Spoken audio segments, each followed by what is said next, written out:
welcome students to Andy's English Grammar channel. In this short video, I will discuss a part of CBSE Class 10 English topic, Lesson 2, Nelson Mandela, Long Walk to Freedom. Full name of Nelson Mandela is Nelson Rolihlahla Mandela.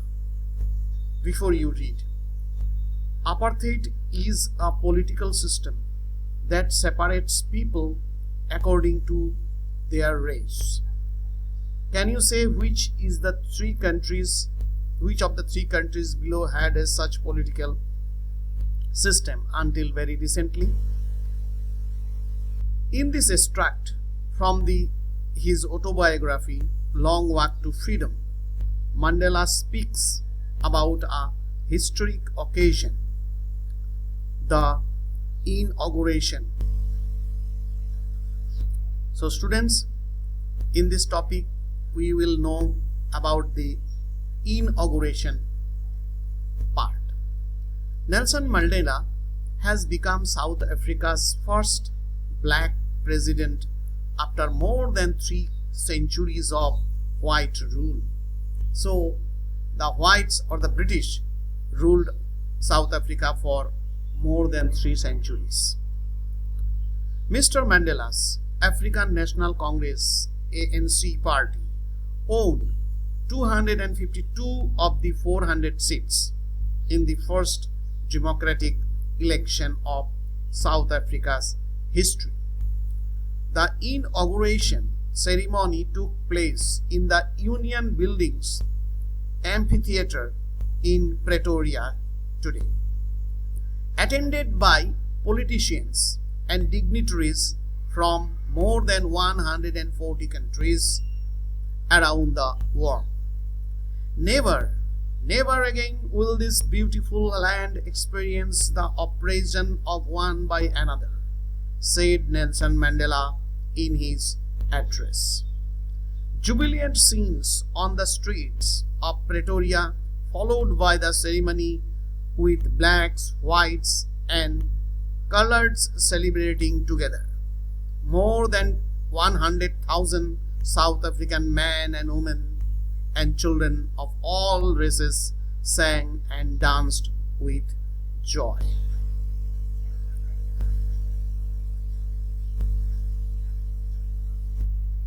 So the first part, 10th May dawned bright and clear. For the past few days, I had been pleasantly besieged by dignitaries and world leaders who were coming to pay their respects before the inauguration. So Mandela was besieged by political leaders and dignitaries, and the 10th May, the morning was very bright. It has one metaphorical meaning also. Physically the day was bright, and it also meant that bright days ahead for South Africa, joy, freedom and happiness. The inauguration would be the largest gathering ever of international leaders on South African soil. Before this event, there had been not so many leaders on South African soil. The ceremonies took place in the lovely sandstone amphitheater formed by the Union Buildings of Pretoria. The ceremony took place in the open stadium of Pretoria.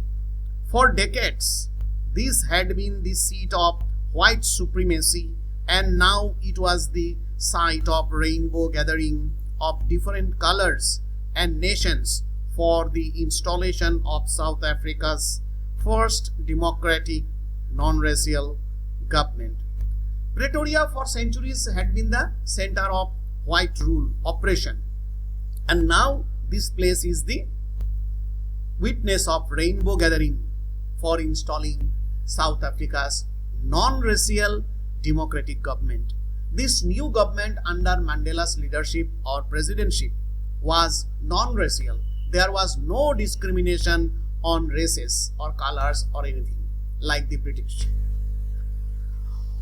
On that lovely autumn day, I was accompanied by my daughter Jenani. Jenani was with him on that day.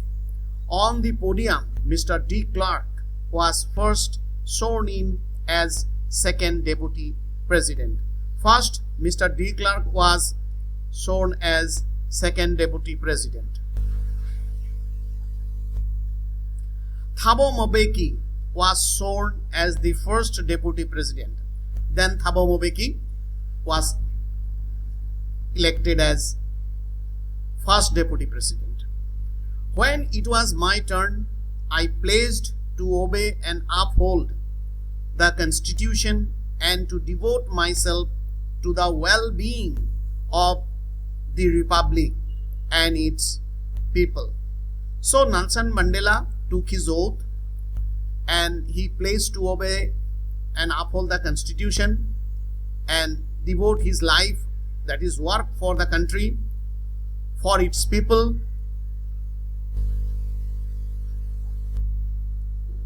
I said, today all of us do, by our presence here, confer glory and hope to newborn liberty.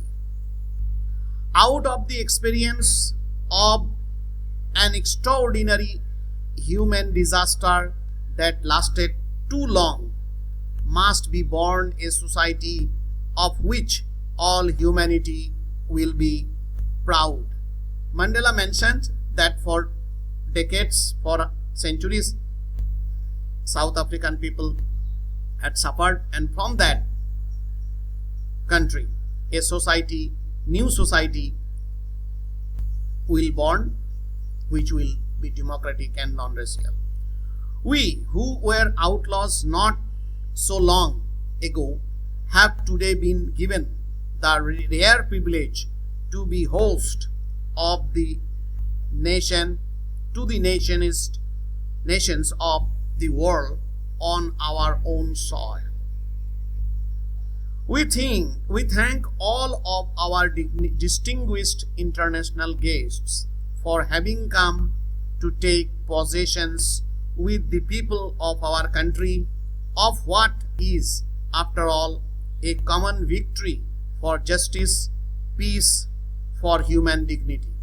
Nelson Mandela thanked all the dignitaries and he mentioned that it was a common victory for justice, peace, and human dignity.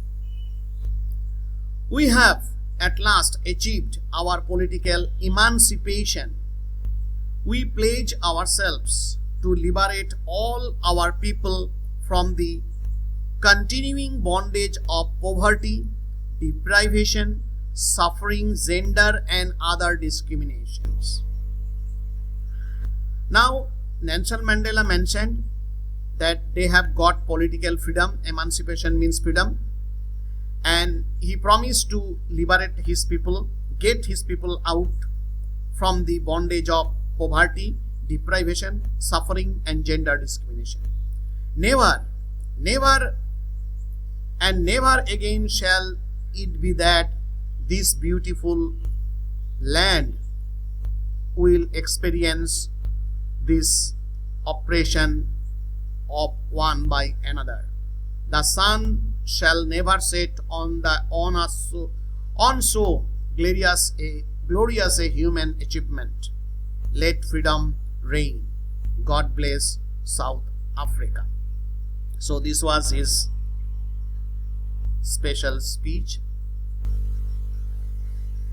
A few moments later,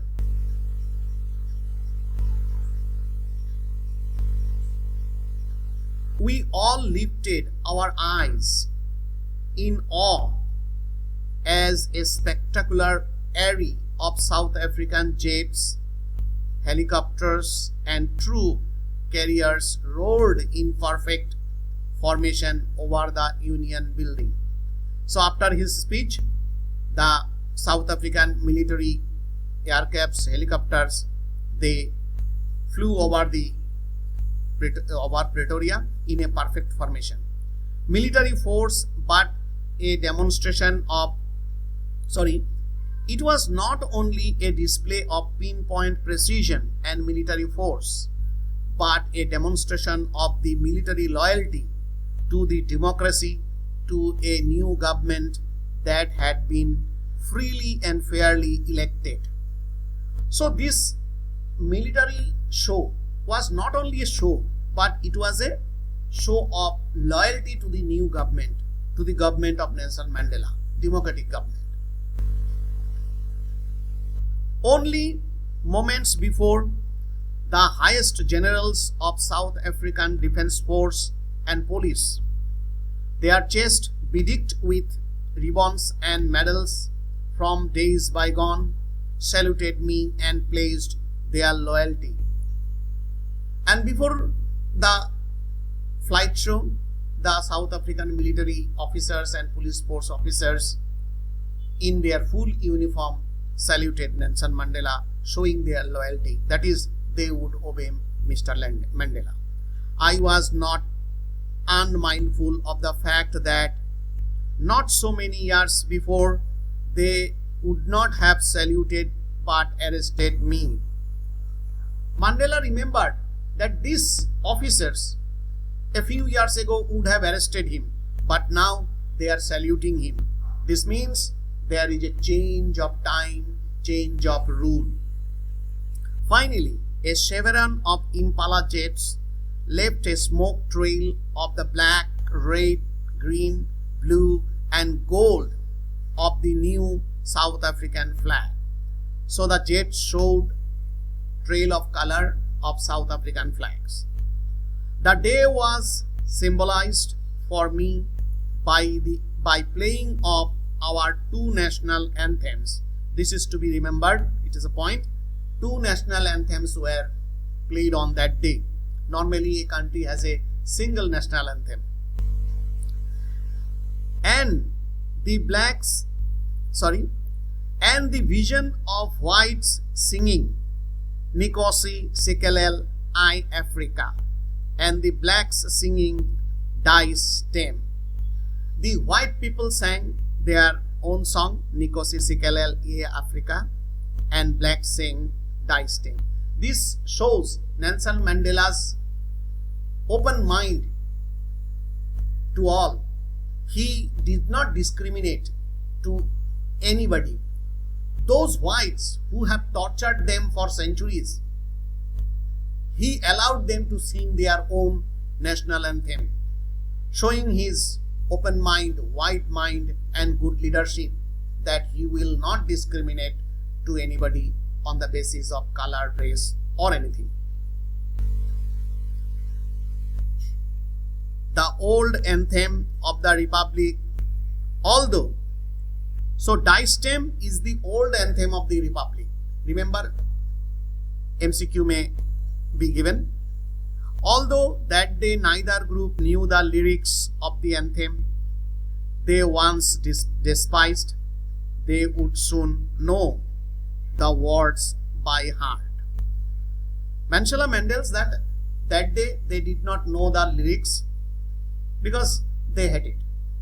And now they first time sang it from their heart, and they will slowly remember or cram or learn by heart. So students, this is what a simple description. If you have any question, please tell me. I will carry on.